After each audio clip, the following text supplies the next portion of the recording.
मुक्त केल्याच्या ती तुझ्या दृष्ट भावना मौन रम्य झाले तुझ्या ज्ञानगंगेत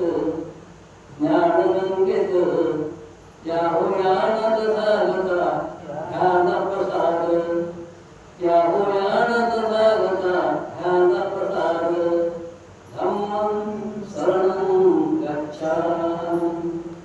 संघं शरणं गच्छामि नतमस्तक चरणी सुख